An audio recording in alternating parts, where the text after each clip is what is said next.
Jerusalem is a city that means a lot to Jews, Muslims, and Christians for a very special reason: the Temple Mount. This hill is deeply important to all three religions, but it's also a source of disagreement because both Palestinians and Israelis say it belongs to them.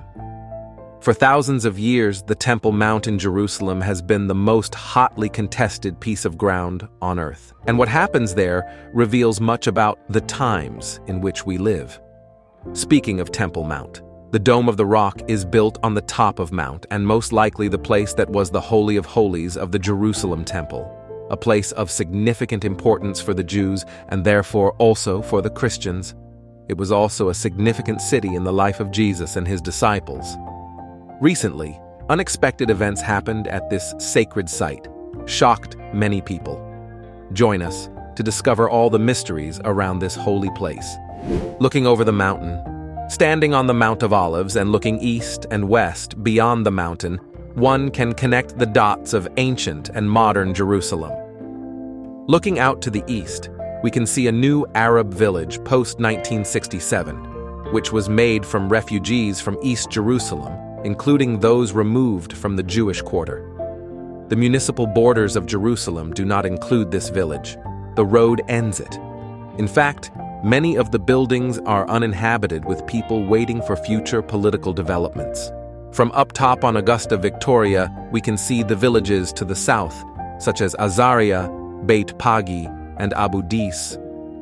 In the distance, we can see the red-roofed houses of Male Adumim. Across the hill, summits to the left, we can see the village of Isawiya. The area in between is designated E1 by the Israeli government, who plans to connect Male Adumim to Jerusalem, and as such, stop the Arabs from connecting their villages to Jerusalem. And one can also see the ancient village of Anatot, which is the birthplace of the prophet Jeremiah, and where he was told to buy land, despite the fact that the Jews were going to exile, prophesying the return of Jews to the Holy Land. Looking to the west, you see the Dome of the Rock, the Church of the Holy Sepulchre, where most Christians mark the story of the crucifixion and resurrection of Jesus, and the Church of the Redeemer. And down below, one sees the Kidron Valley, also known as the Valley of Jehoshaphat. God will judge valley. One can divide the city into three sections from the Mount of Olives. We have the old city right in front of us. This represents the past. We have the new city out on the skyline to the north and west of the old city. This represents the present.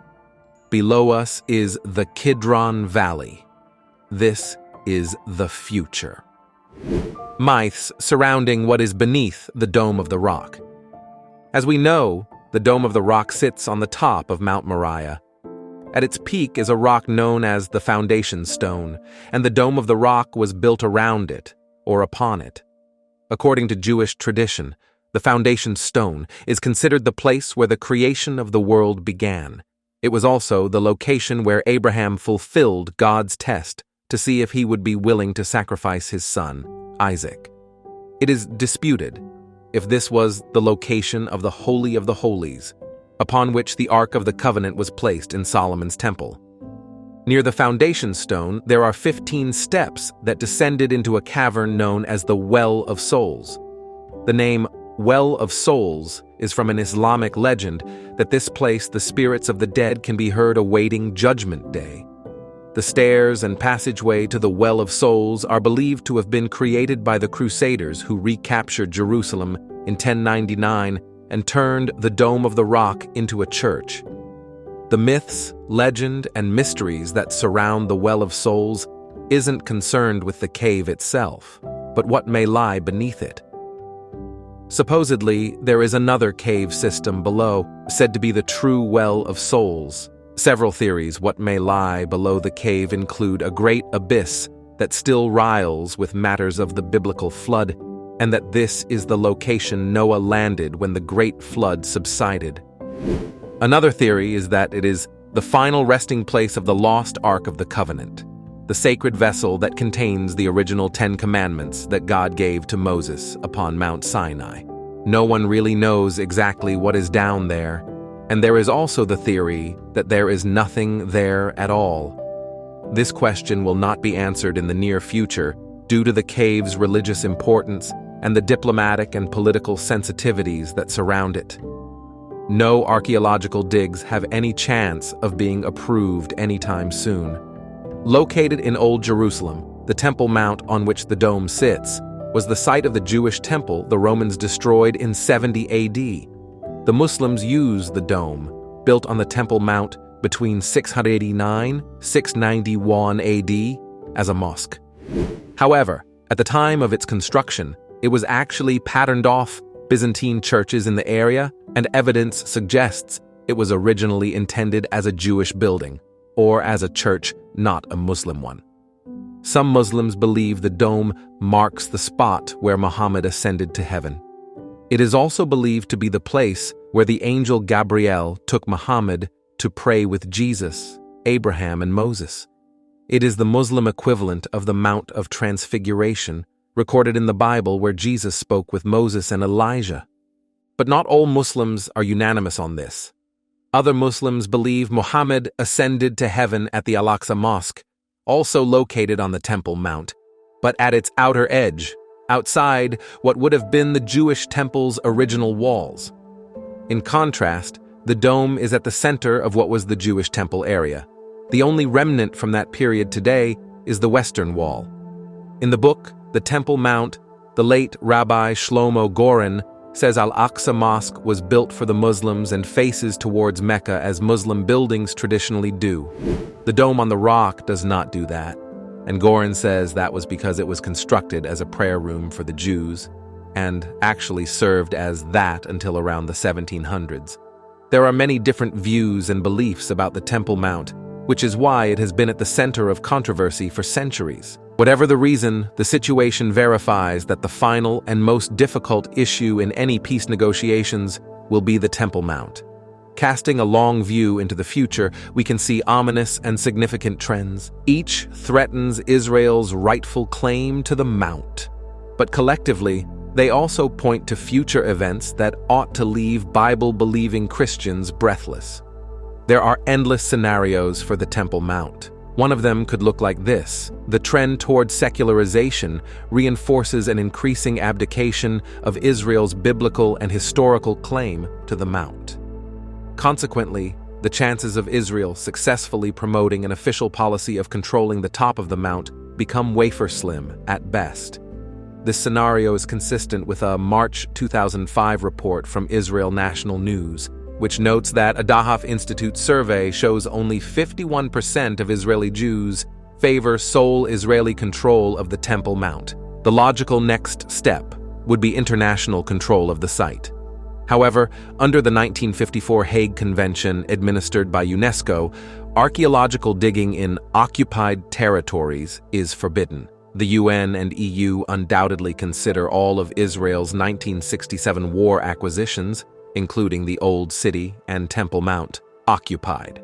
Thus, Israel would be barred from any definitive digs that could resolve the intriguing question of where, on the Mount's plateau, Herod's temple actually stood. The meaning of the octagonal design. Let's look at the Dome of the Rock. The Dome of the Rock is viewed at the site of Muhammad's night journey. In fact, an indentation in one of its corners is presented as no less than Muhammad's footprint.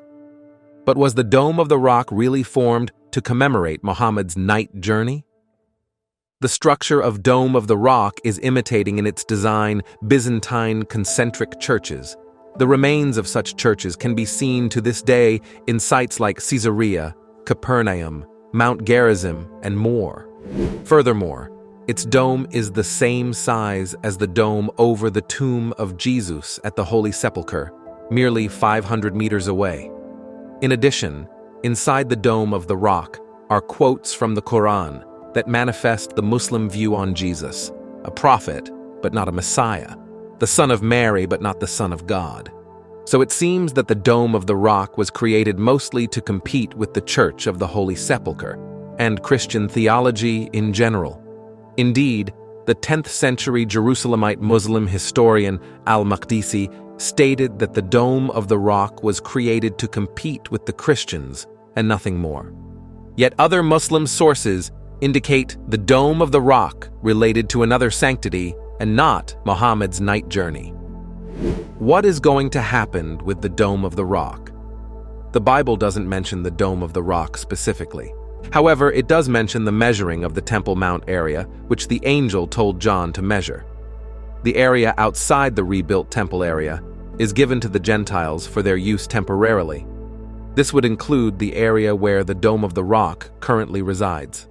So it can be assumed that when the Antichrist commission the new Jewish temple, the Dome of the Rock will not be touched. I was given a reed like a measuring rod and was told, "Go and measure the temple of God and the altar with its worshippers, but exclude the outer court. Do not measure it, because it has been given to the Gentiles. They will trample on the holy city for 42 months." It is very likely that the Dome of the Rock will still be standing in Jerusalem when the Tribulation Temple is built. One of the biggest obstacles to a Jewish temple is the unlikelihood that the Muslims would surrender their claim to the area where the Dome of the Rock now stands.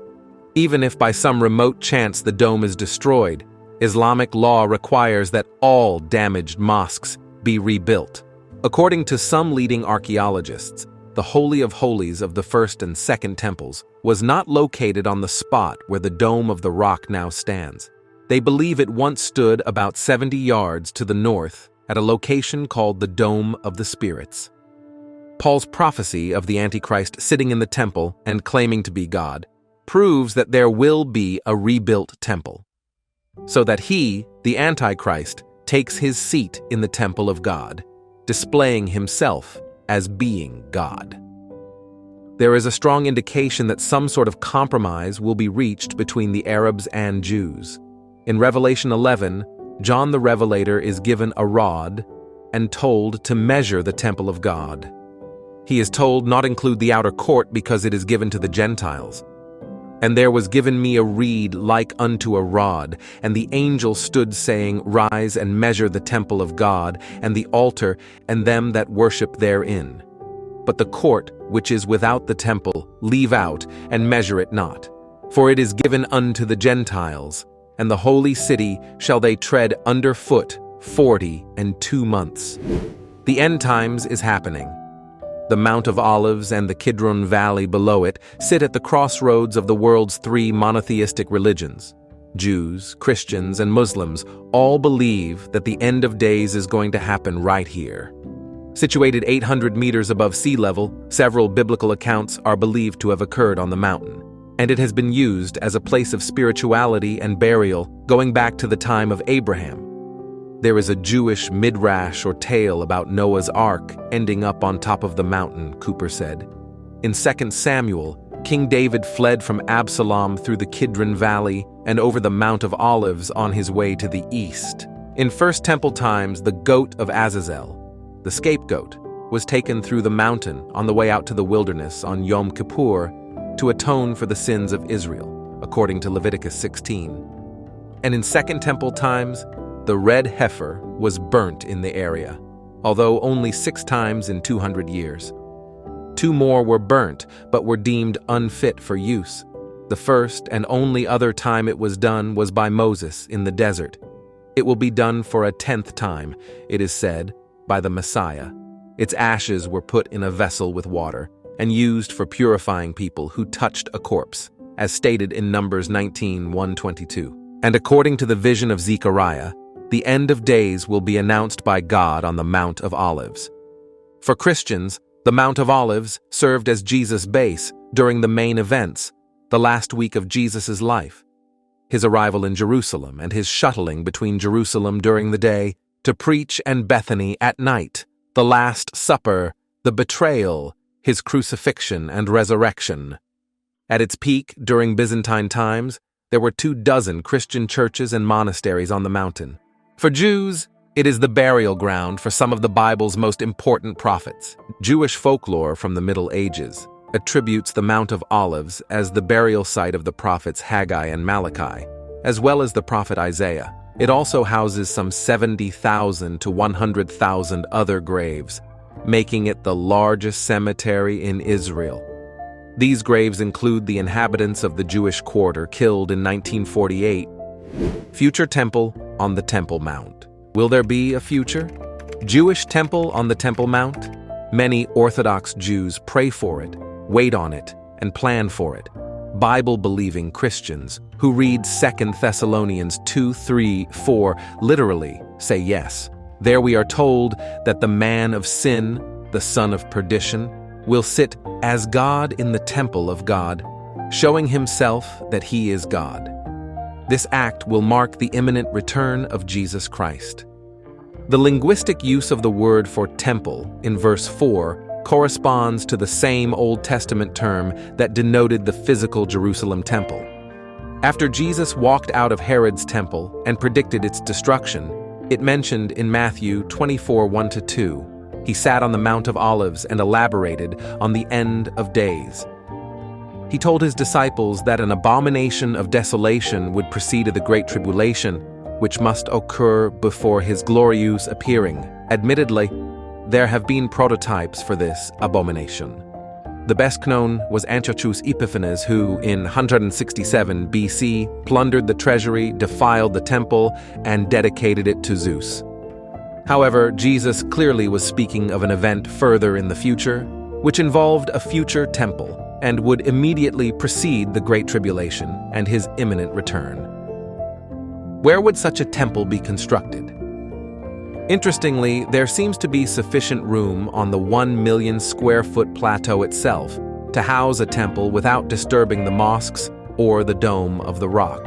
On the other hand, surprising events may unfold that give Israel the power to control that site itself and thereafter construct a temple. Regardless, we must interpret these signs of the times by keeping 3 things in mind. First, God and His Word are sure, certain, and infallible. Second, His will is supreme. Last but not least, we have a role to play in this great drama. A prophecy teacher once told me that although we cannot predict the exact time on God's great clock, we can surely tell which way the pendulum is swinging. And in so doing, we are to be energetic and committed to the task before us. Like Paul, we must pray that God would open to us a door for the Word, to speak the mystery of Christ, and enable us to walk in wisdom toward those who are outside, redeeming the time. Now is not a time to be faint-hearted or dismayed, but to be full of thanksgiving. After all, it's impossible to watch the skies without looking up. One idea is that the Dome of the Rock was constructed because of a belief in its significance for the Day of Judgment. Some scholars suggest that its architectural style and ornate design indicate that those who commissioned and built it regarded it as an important site for the end times. When we read the Bible, we understand that the earth is intended to be made a part of God's kingdom, means heaven. God has said that as truly as He lives, the earth will be filled with His glory. Also, Jesus went up into the sky when He left, means after His death, and the angels said that He would return similarly. This seems to me that heaven is, well, a part of God's heaven. Perhaps this is what we were separated from when Adam sinned, and maybe Christ's work was to repair the rift created by Adam's sin. Perhaps we have a choice. We can serve God and do as He says, or we can go our own way and likely perish. Free choice is no free ride. Jesus Christ is coming back any time now. Then the Antichrist will appear and offer peace to the world. Then the tribulation and God's wrath and Jacob's trouble will begin. Repent and turn the other way from evil. And trust is Jesus shed blood for your sins. He died and was resurrected on the 3rd day.